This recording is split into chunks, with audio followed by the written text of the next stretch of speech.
औरत कहत काव्य तिवारी बाबा मुड़की के भाव राहुल भी छोड़ दी ही राजा जमी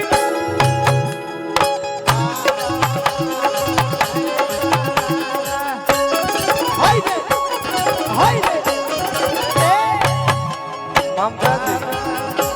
रउआ दे चुरा लेनी है रउआ दे चल सबके पहन लवाई है तो रउआ सब दे ही चुरा लगता जहाँ के कम बोला तक मतलब बैठ के अस्थिर से सखी सहेली वाली बात चल रहा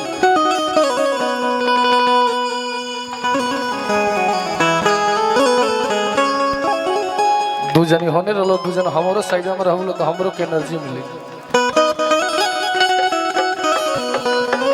पछ निकलू घिचक लो निशा दुबे निशा पाध्याय जी के हेलो बाबा देखो तनी सादा लेखा बोलो तकरा के बना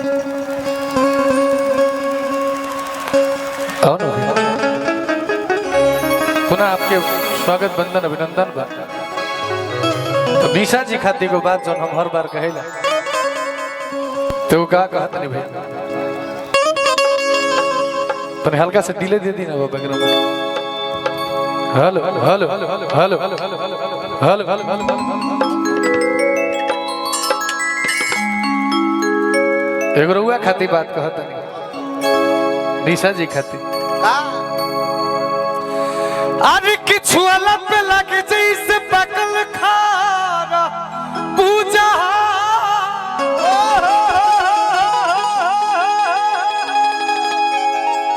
भाई मैं लोग तो खरबूजे लेखा बा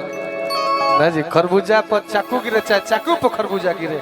कतल तो खरबूजा का ही होना है। अच्छा अच्छा मजा तो चकुए क्यों बेटा ना जी बच्चा अरे किछु अलग पे लगे जैसे पकल खारा पूजा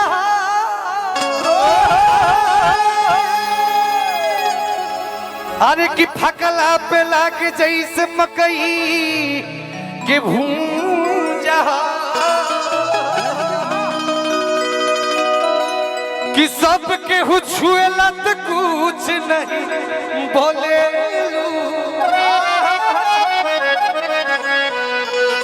एक बेर छुईला तो कहलू बेहुदा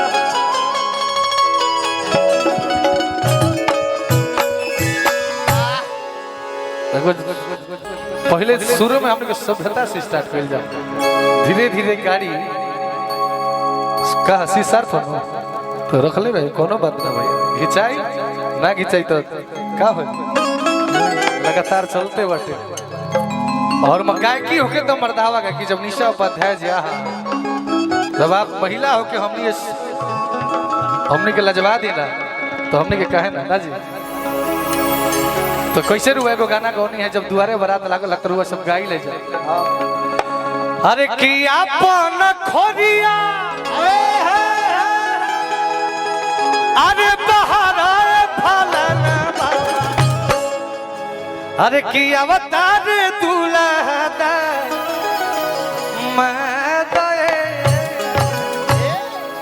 लई लई माने बर्तन होला हम तो पूज्य गुरुदेव से सीख ले बने हमार भैया कहलन कैसन ऐसा गीत गावे के तनी मिजाज बने और हमने के गीत वैसने वैसन बा गाना वायरल भई रहे कि सब जिला खाली जिला कि हमार जिला बलिया बागी हमने के कोनो उल्टा सीधा गीत गा के पहचान नहीं की जब निशा उपाध्याय जी आप जानते नहीं हमारे चाचा हमारे वेद रत्न पांडे जी डॉक्टर साहब गार्जियन के स्वागत बंदन अभिनंदन बा रुआ से मिले खाती बड़ी हमारे ये भी डॉक्टर साहब हैं चाचा जी भी हमारे डॉक्टर साहब हैं रुआ सब चाह का कुछ दिहल चाहत नहीं तो दे दिया हाँ जब कहनी कि देवे के बाटे तो दे दी चाचा धर्मेंद्र यादव जी पटना से कल मैं पटना आ रही हूँ कल मेरा कार्यक्रम खाली रुआ लड़किए के देनी के मैंने लड़कों के दिल है सब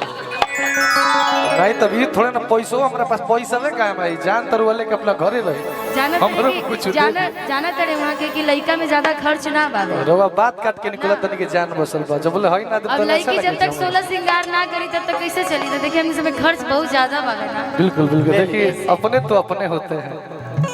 धोखा दे दिए रोवा लड़की के फेरा में पड़ल बानी धोखा दे हमने के चाचा आशीर्वाद देवे के फेरा पड़ल कहे यादव जी ठीक बड़े अरे किन्नर में कलाई पिया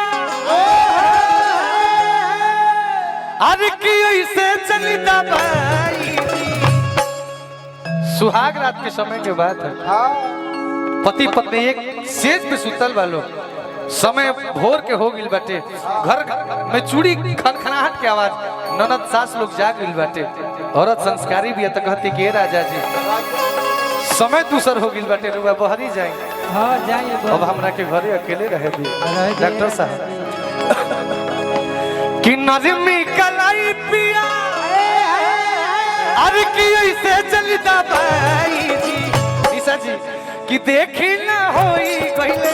हो रहे राजा, देखी ना होई पहले हो रहे राजा, देखी ना होई पहले हो रहे राजा, देखी ना होई पहले हो रहे राजा। नरमी कलाई पिया वैसे चल दबाई, नरमी कलाई पिया वैसे चल दबाई, नरमी कलाई पिया वैसे चल दबाई। ये बतिया रहुआ न अपना पिया खाती कहब कि नरमी कलाई सैया से जन दबाई, देखी ना होए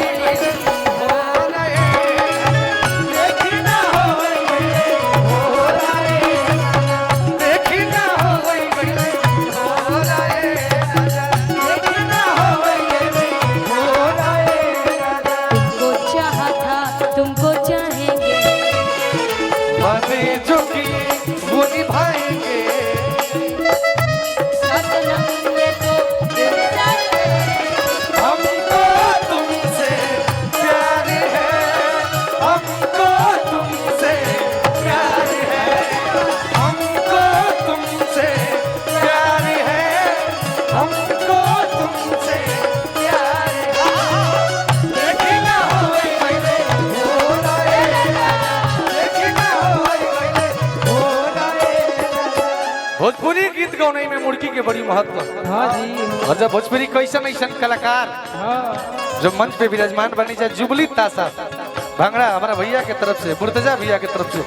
सैकड़ों रुपया के पुरस्कार में मिलल बा। औरत कहत काव्य तिवारी बाबा मुर्गी के भाव राहुल भी छोड़ दी ही राजा जमी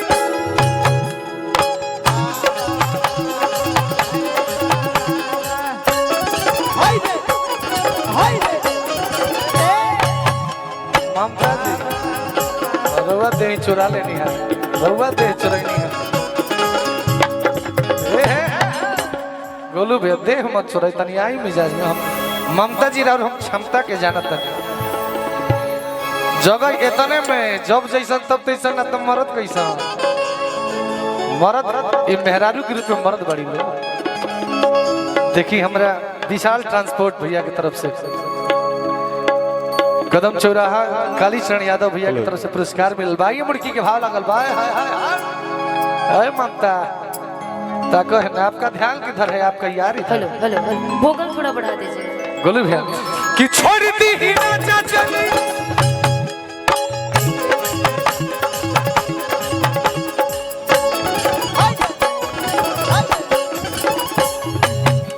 गोलू भैया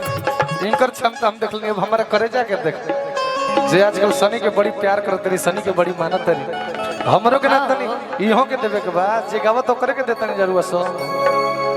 हमरा निशा जी के दीजिए, हमनी के कमो देव छपरा के धरती से आइल बनी, कोई बात ना, यहाँ के भर के भेजे के बाद। आइए सोनी जी दोनों सहेली एक साथ आवलो मुर्गी मार के, हमनी के दोनों आदमी संगे गाई जा। निशा जी जी आज की छोड़ दी ही राजा चले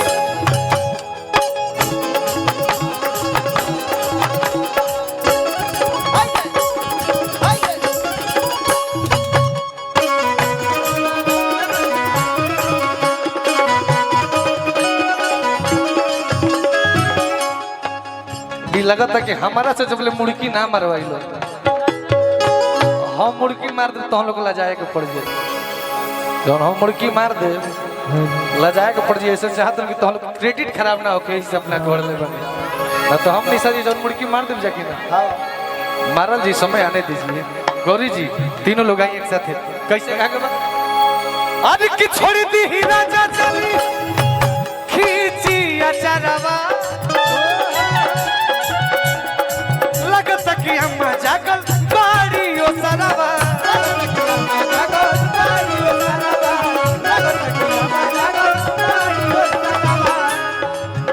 देखिए हमरा बड़ भाई की ओर से बड़का नोट मिलेला कि छोड़ दी ही राजा चली आज की खींची अचरवा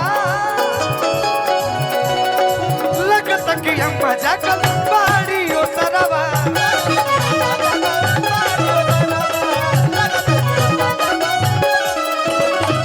हमरा आदरणीय समीप ठाकुर भैया परिवार के सदस्य और हमने के समाज के शान बने बड़ भैया की ओर से अनगिनत रुपया के पुरस्कार आयल तिवारी बाबा बढ़ा के रखले रह निशा जी जनी खिसी आई पिया रात भरी आई जी जनी खिसी आई पिया रात भरी आई कि देखी ना होई गई